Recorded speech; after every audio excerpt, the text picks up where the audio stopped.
साथियों नमस्कार, स्वागत है आप सभी का बिहार बोर्ड एकेडमी पे। और आज के सेशन में हम लोग साथियों करने वाले हैं बायोलॉजी के लगभग 50 क्वेश्चंस को फिर हम लोग आज के सेशन में करने वाले हैं। और क्लास 12th का बायोलॉजी जो जीवों में जनन चैप्टर है उसका हम लोगों ने 50 ऑब्जेक्टिव कर लिया था इससे पहले वाले क्लास में। और आज के क्लास में पुनः हम लोग करने वाले हैं 50 ऑब्जेक्टिव्स का जो मैराथन सीरीज़ रहेगा। तो आप लोग सेशन में बने रहिएगा। और मैं बता दूँ, ये जो हमारा सेशन है, ये जो चैनल है हमारा, पूर्ण रूप से बिहार बोर्ड को समर्पित है। और क्लास 12th में जितने भी स्टूडेंट 2026 में एग्ज़ाम देने वाले हैं उसके लिए यह बहुत ही हेल्पफुल है। और अदर कॉम्पिटिटिव एग्ज़ाम्स के जो स्टूडेंट हैं वो सब भी इस वीडियो को देख सकते हैं। तो आइए, जो चैनल पे नए स्टूडेंट हैं वो चैनल को ज़रूर सब्सक्राइब कर लीजिएगा और बेल आइकन को प्रेस कर लीजिएगा ताकि जो लेटेस्ट अपडेट रहेगा वो सबसे पहले हम आप तक पहुंचेगा। तो आइए, पहला क्वेश्चन हमारा कहता है कि इनमें से कौन ठहरे हुए पानी में उगकर ऑक्सीजन खींच लेता है। तो बताइए, इनमें से जो कौन है जो ठहरे हुए पानी में क्या कहते हैं ऑक्सीजन खींच लेता है। जलकुंभी है, हाइड्रेला है, या फिर कमल, या फिर धान है, इसमें क्या हो सकता है। तो यहाँ आप देखे होंगे जलकुंभी को, ये ठहरे हुए पानी में उगता है और ये क्या करता है कि उगकर ये जल में से ऑक्सीजन को खींचता है। दूसरा कहता है कि गेमा द्वारा प्रजनन होता है। तो गेमा द्वारा जो प्रजनन होगा वो उच्च श्रेणी के पौधे में होता है, या फिर निम्न श्रेणी के जंतुओं में होता है, या फिर कुछ ब्रायोफाइटा में, या फिर कुछ स्तनियों में, किस में होता है। तो इसका सही उत्तर 51 का जो होने वाला है क्या होगा। तो यहाँ कुछ ब्रायोफाइट्स है जिसमें कि गेमा के द्वारा प्रजनन होता है, बाकी इसमें नहीं होता, इसमें भी नहीं होता और इसमें भी नहीं होता। अगला क्वेश्चन हमारा कहता है कि एक लिंगता की स्थिति को उल्लिखित करने के लिए किस शब्द का प्रयोग होता है। एक लिंगता समयुग्मकी है, सम मतलब तो दो होता है, उभय मीन्स भी दो होता है यानी कि उभयलिंगी शरीर, ये भी तो दोनों में होता है। एक लिंग शरीर यानी कि इसका एक होता है, और विषम युग्मक यानी कि इसका विषम कहा जाता है। तो आई थिंक ये पहला भी नहीं हो रहा, ये भी नहीं होगा, ये भी नहीं होगा। यहाँ पे एक लिंगता की बात कराए तो इस सिचुएशन में हम लोग इस शब्द का प्रयोग करेंगे, एक लिंगाश्रयी शब्द का प्रयोग करेंगे। तो राइट आंसर इसका सी होगा।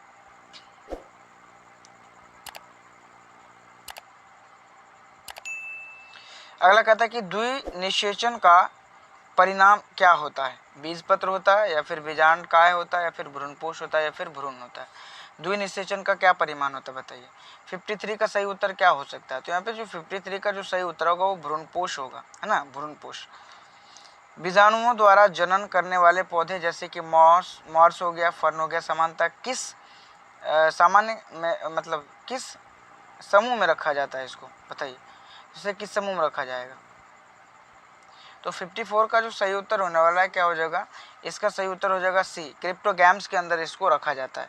जितने भी क्या कहते हैं बीजाणुओं द्वारा जनन करने वाले पौधे हैं, मॉस, फर्न, सामान्यतः इसको जो रखा जाता है वो क्रिप्टोगैम्स के अंतर्गत रखा जाता है। साइकस में परागन होता है। तो साइकस में परागन कैसे होता है, 3 कोशिकीय की अवस्था में होता है, या फिर 4 कोशिकीय की अवस्था में, या फिर 2 कोशिकीय की अवस्था में, या फिर 1 कोशिकीय की अवस्था में। क्या हो जाएगा 55 का सही उत्तर। तो 55 का जो सही उत्तर हो जाएगा, ये 3 कोशीय अवस्था में होता है ना। तो इसका राइट आंसर क्या हो जाएगा, ए हो जाएगा।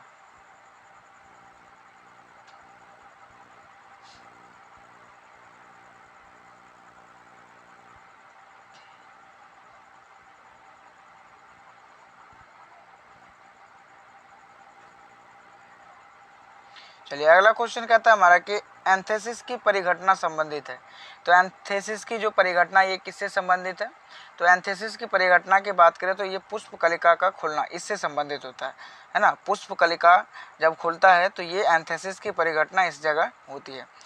अगला, निम्नलिखित में से कौन पत्ती के अग्र भाग द्वारा जनन करता है, यानी कि पत्ती के आगे वाला भाग। वॉकिंग फर्न होता है, फिर स्प्राउट लीफ पौधा होता है, फिर मार्केंसिया होता है, फिर मॉस होता है। इसमें राइट आंसर क्या हो सकता है। 57 का सही उत्तर क्या हो जाएगा। तो यहाँ 57 की बात करें तो यहाँ पे ए इसका सही उत्तर होगा। अगला कहते हैं कि आलू के कंद में आँखें होती है। तो आलू के कंद में आँखें की बात करें तो ये क्या होती है बताइए। आलू के कंद में जो आँखें होती क्या होती है, वो पुष्पकलिका होती है, या फिर प्ररोह कलिका होती है, या फिर कक्षस्थ कलिका होती है, या फिर मूल कलिका होती है। क्या इसका सही उत्तर क्या हो सकता है। 58 का सही उत्तर ये होता है कक्षस्थ कलिका होता है ना, कक्षस्थ कलिका। नेक्स्ट, निम्नलिखित में से कौन सा पादप उभयलिंगाश्रयी होता है ना, कौन सा पादप उभयलिंगाश्रयी होता है? तो 59 का क्या होगा सही उत्तर? इसका हो जाएगा सही उत्तर पाइनस हो जाएगा। सही उत्तर इसका हो जाएगा बी, 59 का बी हो जाएगा। निम्न में से कौन एक लिंगी है? ये सरसों है, पपीता है, अड़हुल या फिर इनमें से कोई नहीं। एक लिंगी की बात हो रही है, तो इसमें एक लिंगी कौन है ये बताइए। मैं ये बता दूं, ये क्वेश्चन बिहार बोर्ड 2011 में सेट ए में इस क्वेश्चन को पूछा गया था ना। तो एक लिंगी में कौन होता है? 60 नंबर का क्वेश्चन का राइट आंसर क्या होगा? एक लिंगी की बात करें तो ये पपीता हो जाएगा, है ना। सरसों का आप तोड़ के देखिएगा तो वो भी 2 पार्ट्स में होता है। अड़हुल को भी देखिएगा, उसका भी वही हाल होता है। तो सबसे सही उत्तर जो इसका सटीक आंसर होगा वो हो जाएगा पपीता।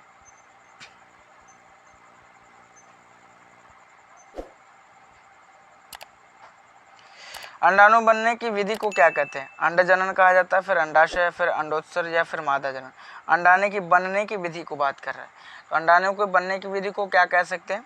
ये इसको कहेंगे हम लोग अंड जनन।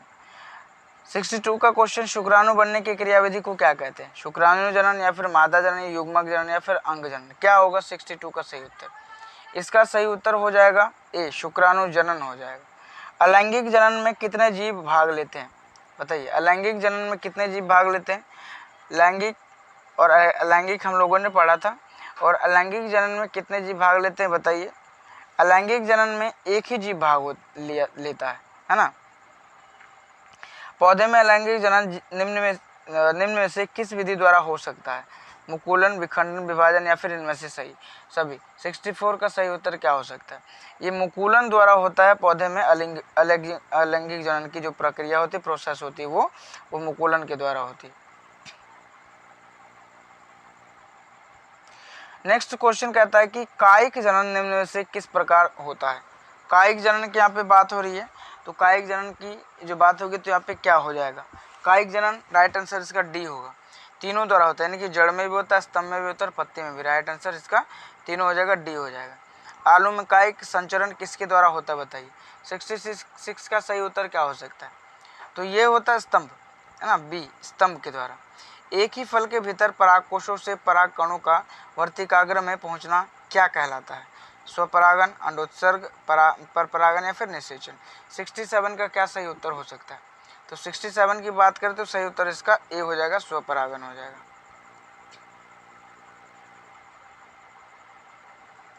अगला, अंडाशय से अंडा निकलने की प्रक्रिया को क्या कहते हैं? अंड जनन कहा जाता है, फिर अंडोत्सर्ग कहा जाता है, रजोचक्र या फिर शुक्राणु जनन। क्या होता है 68 का सही उत्तर? सही उत्तर 68 का जो होगा यहाँ पे अंडोत्सर्ग हो जाएगा, बी सही उत्तर हो जाएगा इसका, है ना। अंडाशय से अंडा निकलना अंडोत्सर्ग होता है। मादा में अंडे का निषेचन कहाँ होता है? अंडाशय में, योनि मार्ग में, गर्भाशय में, फैलोपियन नलिका में। सही उत्तर क्या होगा 69 का?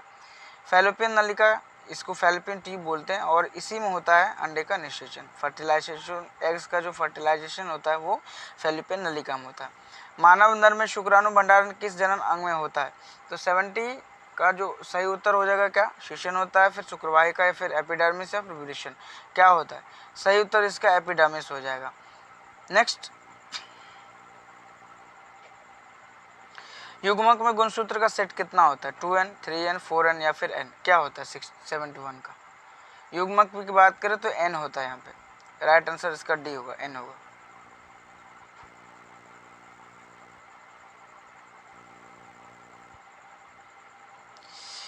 नेक्स्ट 72 का जो सही उत्तर क्या होगा? लैंगिक जनन में जीवधारियों की उत्पत्ति कितने जनकों के भाग लेने से होती है? तो यहाँ पे सही उत्तर इसका ए हो जाएगा, एक जनन से हो जाता है। यहाँ पे राइट आंसर भी दिया हुआ है साथ में, देख सकते हैं।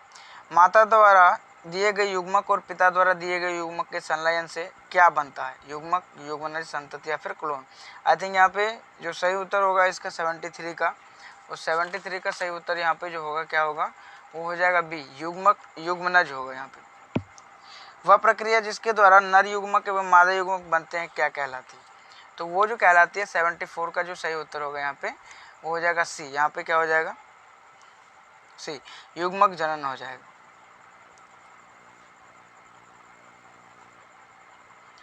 नेक्स्ट, 3 परत वाली संरचना जिसके अंदर एक नई गुहा आद्यंत्र बनती है,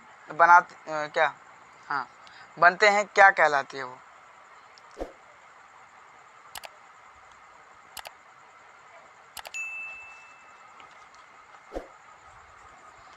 तो इसको क्या कहा जाता है? 75 का सही उत्तर, 75 का सही उत्तर यहाँ पे बी होगा, गैस्ट्रोला हो जाएगा। वह जीव या पौधा जिसके शरीर में नर तथा मादा दोनों प्रकार के जनन पाए जाते हैं क्या कहलाता है? 76 का सही उत्तर ये हो जाएगा, उभयलिंगी। सही उत्तर सी हो जाएगा यहाँ पे।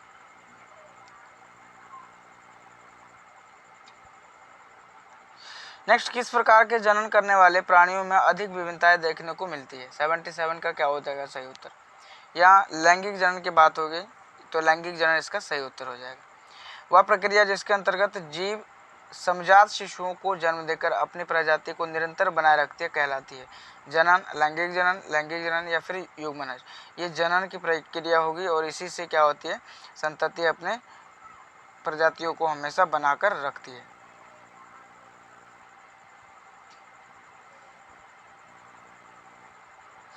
जंतु जो शिशुओं को जन्म देते हैं क्या कहलाता है? 79 का सही उत्तर, या जो 79 का सही उत्तर हो सकता है ये हो जाएगा बी। इसका सही उत्तर जरायुज होता है ना, जरायुज। अंडज नहीं होता है, उभयचर भी नहीं होता, द्विलिंगी भी नहीं होता है, यहाँ पे जरायुज हो जाएगा इसका सही उत्तर। अंडे से लेकर वयस्क तक बनने की संपूर्ण प्रक्रिया को क्या कहा जाता है? गर्भाधान, निषेचन, परिवर्धन या फिर विदलन। सही उत्तर क्या हो जाएगा? 80 नंबर का सही उत्तर बताइए। अंडे से लेकर वयस्क तक बनने की संपूर्ण प्रक्रिया गर्भाधान कहा जाता है ना। प्लाज्मोटोमी कहते हैं हाइड्रा को, या फिर ओबेलिया, या फिर ओपोलिना, या फिर प्लाज्मोडियम। क्या हो सकता है इसका सही उत्तर? 81 का सही उत्तर, 81 का सही उत्तर ओपोलिना भी होता है और प्लाज्मोडियम दोनों होता है। ये भी हो जाएगा, ये भी हो जाएगा।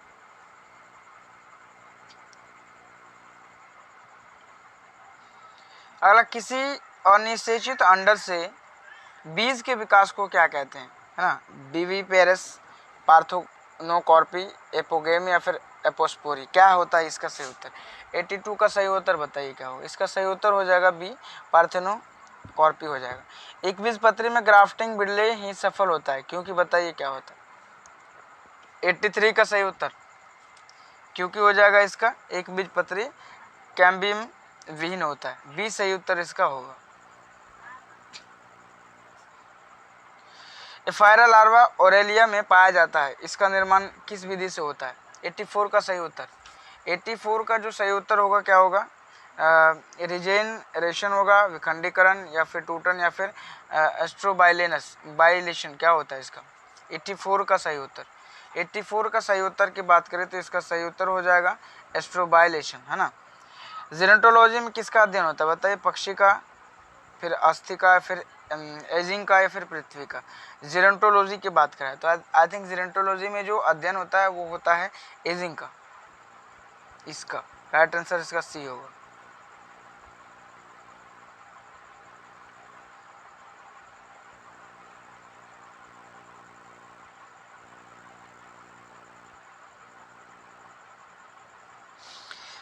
आगे निम्न से किसमें बिना निषेचन द्वारा प्रजनन की क्षमता होती है? 86 का सही उत्तर क्या हो सकता है? 86 का सही उत्तर जो यहाँ हुआ क्या होगा? मकड़ा, गाय, मधुमक्खी या फिर केचुआ। क्या होगा सही उत्तर इसका? सही उत्तर इसका जो होने वाला है वो सी हो जाएगा, मधुमक्खी हो जाएगा। प्याज के युग्मक में गुणसूत्र की संख्या होती है, प्याज की बात कर रहा है, इसमें कितना होगा? 87 नंबर का सही उत्तर क्या हो सकता है? 87 का जो सही उत्तर हो जाएगा वो हो जाएगा क्या? प्याज में कितना गुणसूत्र की संख्या होती है? तो प्याज में आई थिंक 16 हो जाएगा यहाँ पे, है ना, 16 गुणसूत्र की संख्या होगी। किसी अनावर्त बीजी में इंडोस्पर्म यानी भ्रूणपोष होता है, कितना होता है? अवगुणित होगा, द्विगुणित होगा, या फिर त्रिगुणित या फिर चतुर्गुणित होगा? 88 का क्या सही उत्तर होगा? 88 का जो सही उत्तर होगा वो त्रिगुणित हो जाएगा, त्रिगुणित। किसी पुष्प के अंडाशय में क्या होता है? अगुणित, द्विगुणित, त्रिगुणित या फिर चतुर्गुणित? 89 का सही उत्तर, किसी पुष्प का जो अंडाशय होता है वो द्विगुणित होता है, इसका सही उत्तर ये होगा। किसी पुष्प के अंडाशय, अच्छा द्विगुणित, सही उत्तर यही होगा 89 का। अगला, पौधों में अर्धसूत्री विभाजन किसमें होता है? 90 नंबर का सही उत्तर। पौधों में अर्धसूत्री विभाजन की बात करें तो ये होता है किसमें? मूल छोर, इसमें नहीं होता है। परागकण, इसमें भी नहीं होता है। तना के छोर, इसमें भी नहीं होता है। परागकोश में होता है। सही उत्तर इसका हो जाएगा डी, परागकोश हो जाएगा। किसी छोटे भाग या टुकड़े के संपूर्ण शरीर के निर्माण को क्या कहते हैं? मोर्फोलैक्सिस, या फिर एपिमॉर्फोसिस, या फिर मोर्फोजेनेसिस, या फिर मेटाबॉलिज्म। क्या होता है सही उत्तर इसका? 91 का सही उत्तर, 91 का सही उत्तर आई थिंक मोर्फोलैक्सिस हो जाएगा, मोर्फोलैक्सिस है ना, राइट उत्तर ए हो जाएगा इसका।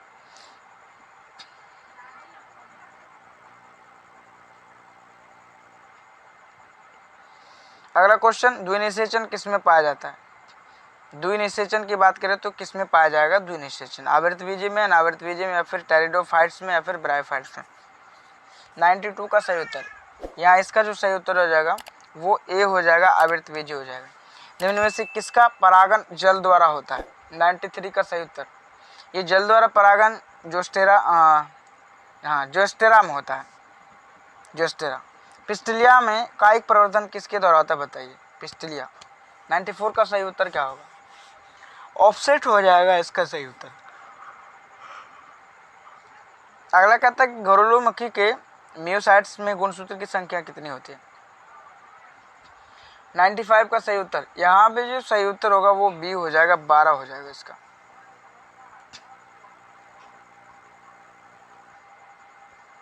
अगला, निम्न में से किस प्राणी में ओविविपैरिटी होता है? ओविविपैरिटी। 96 का सही उत्तर, क्या मुर्गी, प्लेटिपस, रैटल्स, या फिर इकिडना? 96 का सही उत्तर आई थिंक क्या हो जाएगा इसका? रैटल सर्प हो जाएगा इसका सही उत्तर सी। पार्थेनोजेनेसिस पाया जाता है किसमें? 97 का क्या हो जाएगा सही उत्तर? इसका जो हो जाएगा डी, स्पोरोसिस एवं रेडियल लार्वा, डी इसका सही उत्तर होगा। यदि नर अकारिकी में मादा से भिन्न हो तो इसे क्या कहते हैं? 98, हिस्टेरोगैमी, होमोगैमी, या फिर लैंगिक द्विरूपता, या फिर हर्माफ्रोडाइजिटिंग?